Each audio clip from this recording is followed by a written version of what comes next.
یہ کچرا صرف سڑکوں پر پڑا ہوا بیکار سامان نہیں، یہ ہماری سوچ، ہماری ذمہ داری اور ہمارے نظام کا آئینہ ہے۔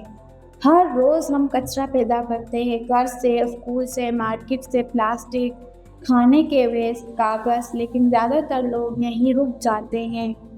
سوچتے ہیں کہ اب یہ ہمارا مسئلہ نہیں۔ روزانہ کراچی سے تقریباً 15 سے 16,000 ٹن کچرا جمع ہوتا ہے۔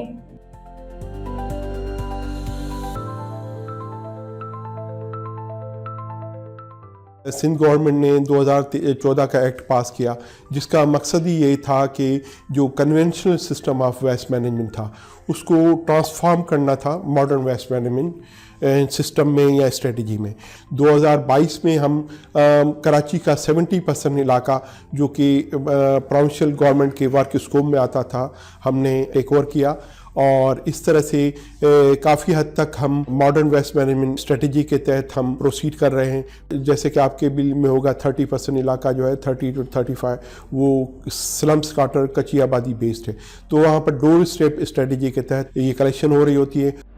کچرے اٹھانے کا موجودہ نظام کچھ اس طرح سے کام کرتا ہے۔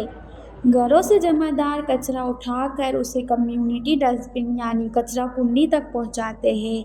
ان کچرا کنڈی میں سے کچھ لوگ شیشہ، پلاسٹک بوتلز، میٹل اور دوسرے قابل ری سائیکل سامان الگ کر کے اپنے ساتھ لے جاتے ہیں تاکہ اسے دوبارہ استعمال میں لایا جا سکے۔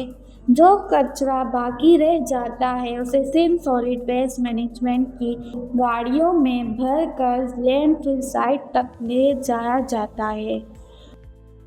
آپ کو اسٹیٹ آف آرٹ جو آپ کو ویسٹ مینجمنٹ سسٹم فنکشن یا رن کرنے کے سلسلے میں آپ کو ایک آپ کے پاس اویئر سوسائٹی ہو، جتنی سوسائٹی اویئر ہوگی اتنا زیادہ چینج سسٹم بن پائے گا، اور دوسرا آپ کے پاس ڈسپلن انسٹیٹیوشنز، جو بھی ادارہ اس کو ہینڈل کر رہا ہے وہ اس کی ٹائملی ریسورس بیس ڈپلائمنٹ ہو، کلیکشن ہو، اور اس کا سائنٹیفکلی اس کا ڈسپوزل وہ ادارہ کر رہا ہو۔ مگر ان اسٹریٹجیز کے باوجود ہمارے علاقے میں کچرے کے مسئلے ابھی تک برقرار ہے اور حالات دھیرے دھیرے مزید بگڑتے جا رہے ہیں۔ کیونکہ ہماری آبادی سمندر کے قریب ہے، اس لیے بہت سا کچرا نالوں کے ذریعے سمندر تک پہنچ جاتا ہے۔ جب یہی کچرا پانی میں جاتا ہے تو ندیوں اور سمندر گندے ہو جاتے ہیں، جانور پلاسٹک کو کھانا سمجھ کر کھا لیتے ہیں اور خاموشی سے مر جاتے ہیں۔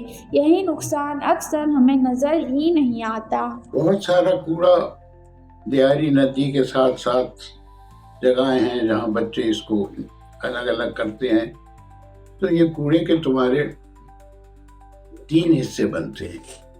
پہلا والا تو جو صاف کوڑا ہے وہ آتا ہے کباڑی اور تمہارے گھروں سے لے جاتا ہے، تمہاری ماں بیچ دیتی ہے، وہ تو الگ ہو گیا، اس کا کوئی مسئلہ نہیں۔ دوسرا وہ کوڑا ہے جسے ہم انگریزی میں کہتے ہیں ڈرٹی اسٹریم، جو گندا کوڑا ہے وہ ان ڈھیروں سے نکال چونکہ یہ بچے پہنچاتے ہیں، بچے یا ان کے کانٹریکٹر پہنچاتے ہیں ری سائیکلنگ کے لیے۔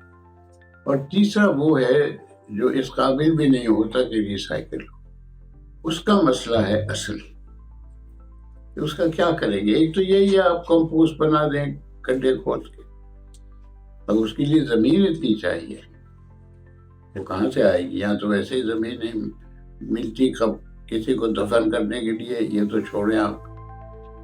تو سب سے بڑا مسئلہ یہ ہے، اس کے لیے ہماری تجویز یہ تھی کہ آپ کی جتنے بھی ڈسٹرکٹ ہیں، ہر ایک ڈسٹرکٹ کے لیے ایک ایسا علاقہ ہو جہاں یہ کوڑا سارا پہنچ جائے، اور وہاں سے پھر اس کو اٹھا کے اور جو ڈمپنگ سائٹ ہے وہاں لے جائیں۔ بہت تجاویز ہو چکی ہے اس کی، ایسی بھی تھی کہ ڈمپنگ سائٹ جو ہے ہر ضلع میں ڈمپنگ سائٹ ہو تاکہ زیادہ دور سفر نہ کرنا پڑے اس کوڑے کو لے کے۔ پلاسٹک دوبارہ استعمال ہو سکتی ہے۔ اگر ہم گھر سے ہی کچرے کی سیگریگیشن شروع کر دیں تو آدھا مسئلہ یہیں پر ختم ہو سکتا ہے۔ یہ صرف گورنمنٹ کی ذمہ داری نہیں، یہ صرف صفائی والوں کا کام نہیں، یہ ہم سب کا فرض ہے۔